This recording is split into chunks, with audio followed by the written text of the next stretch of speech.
gente, sou Raíssa, estou chegando com mais um podcast do blog Só Futebol Não. Nessa tarde de sábado, um horário diferente, bem complicado, mas foi o que sobrou. Agora nós temos 30 graus aqui em Natal, sensação térmica de 33 graus.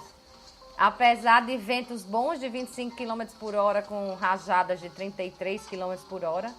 Umidade bem baixa para o nosso padrão aqui, 55%. É uma umidade realmente baixíssima para o padrão natalense, tá? E esse calor todo mundo com muita sede. Chegando hoje então com esse tema cilada. Claro, não dá muito para fugir da cilada em que a gente se meteu com essas eleições. Para vocês terem uma ideia de como o negócio tá quase todos os dias. O maior jornal do mundo, The New York Times, lança uma manchete em relação à situação brasileira. Nada fácil, né? Começou lá com o Museu Nacional. Tivemos aí uma ótima notícia ontem, que Luzia resiste, né? Conseguiram encontrar os fragmentos lá do crânio mais antigo aqui das Américas. E vão remontar então o crânio de Luzia. Pelo menos uma notícia boa nesse mar de lama que a gente está envolvido. Mas como eu disse, desde desse do Museu Nacional, que só tem notícia ruim, nada bom. Até o obituário de Ângela Maria, que é também uma notícia ruim, quando uma grande voz, uma grande artista nos deixa. Mas também estava lá no The New York Times. E não poderia ser diferente hoje, com essa informação de quinta-feira para cá, dessa avalanche aí do WhatsApp de notícias falsas e mais, né? Um pacote comprado de disparo de mensagens. Uma coisa que já foi acompanhada, eu até conversando com alguns alunos essa semana, disse, olha, fiquem de olho nos Estados Unidos sempre, porque as coisas que rolam por lá chegam por aqui no máximo 2, 3 anos. A gente está vivendo a mesma experiência. Nós tivemos isso, acho que desde a eleição de Clinton lá, que a campanha praticamente copiada por Fernando Henrique também venceu aqui no Brasil em 94. Então, ficar de olho no que tem lá para ver se a gente aprende alguma coisa. Mas é de impressionar como a justiça eleitoral brasileira ela está deitada em berço esplêndido. Porque se a gente já convivia com todo tipo de fake news na internet, que é porque ninguém é tolo, né? Se você quer uma notícia de como combater o câncer com uma planta milagrosa, emagrecer tomando a pílula não sei o quê, o segredo da artista tal para eliminar 150 quilos numa semana, tudo isso já rolava na internet há muito tempo, não é de hoje. Se demorava mais na época do e-mail para ser espalhado, hoje dessa época de Twitter, principalmente WhatsApp, Facebook e agora Instagram e tudo, agora o negócio explodiu, né? Se você em questão de minutos aí tem um negócio que está exponencialmente espalhado Brasil afora. Então, se já tinha esse potencial para se ganhar dinheiro vendendo ilusão, por que não vender essa ilusão em relação a uma campanha eleitoral, né? Então, já era esperado. Quando você vê a maior democracia do mundo sofrer disso, como foram os Estados Unidos, que até agora relatam a influência de um outro país em sua eleição, querendo acabar com sua eleição, que o clima lá foi muito próximo já do que a gente teve aqui em 2014 e muito mais próximo do que temos agora. As pessoas não votam no candidato por causa das propostas deste candidato, e sim porque são absolutamente contra o outro, né? Não, eu vou votar nesse por quê? Porque eu não gosto do outro. Pronto. Ninguém escolhe um candidato pensando numa proposta daquele candidato. Então, esse clima já era da eleição americana, né? E claro, passou para cá.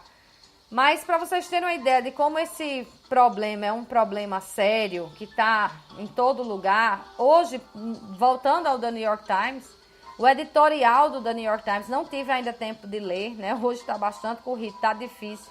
Até para montar esse podcast agora foi luta, né? O editorial lá do The New York Times é a respeito do veneno que ainda corre, ainda se espalha em Facebook e Twitter. Quer dizer, a eleição acabou lá há 3 anos, talvez. O processo é tão grande nos Estados Unidos, né? Mas, então, vamos dizer 3 anos. E ainda corre esses venenos, né? Essas coisas de imputar fake news, né? De só ressaltar coisa ruim e, claro, inventando mentiras a respeito do outro. Então, isso não sarou ainda nos Estados Unidos. Está lá no editorial de hoje. Eu ainda vou ler esse editorial. Provavelmente devo publicar alguma coisa a respeito dele no blog. E na parte de tecnologia, dos três destaques de hoje do The New York Times, 2 são que é o terceiro, não é o primeiro. O primeiro eu não vou falar nele porque não nos diz muito respeito. Mas o terceiro é sobre anúncios no Facebook que estão sendo bancados por um grupo anônimo para atacar, vamos dizer assim, o plano do Brexit, né? Essa saída tão falada da Inglaterra, lá aliás, da Grã-Bretanha, da União Europeia. Então, até hoje não se confirmou, estão fazendo um plano para sair, mas há críticas de todos os lados. Então, vocês imaginem que o Facebook não consegue se livrar dessa pecha eleitoral, política, de dar vazão a essas coisas. Então, os anúncios estão sendo pagos por um grupo anônimo a respeito disso. Ninguém sabe se é uma coisa boa ou não, mas é um grupo anônimo. Essa é a terceira manchete. A segunda é nossa, né? Como eu digo, a cilada que a gente se meteu. A manchete lá do New York Times é: a desinformação se espalha no WhatsApp à frente das eleições brasileiras. Quer dizer, em plena campanha, né? A eleição não chegou, mas já está lá essa desinformação rolando. Aí diz no subtítulo, a reportagem é de Mike Isaac e Kevin Rose, que o Facebook, que é o proprietário do WhatsApp, está tentando provar que consegue limitar essa divulgação de notícias falsas. Mas aqui diz que o próprio design do aplicativo, né, como ele foi criado, torna isso muito difícil.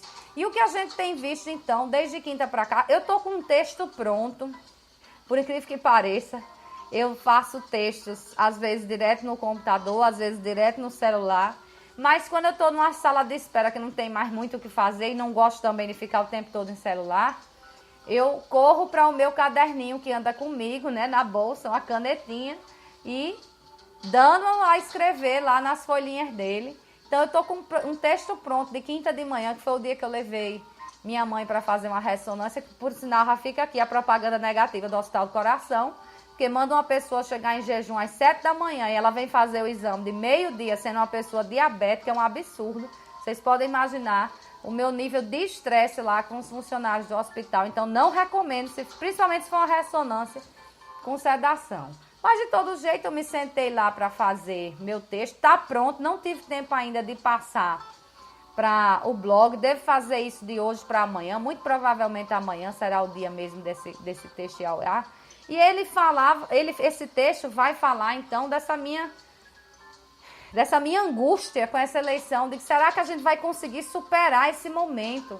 E parece uma coisa incrível que eu tenha feito esse texto de manhã, porque quando eu chego à noite em casa, tá a explosão dessa notícia do WhatsApp, e de lá para cá várias atitudes têm sido tomadas. A Polícia Federal hoje abriu um inquérito a respeito disso, já não era sem tempo.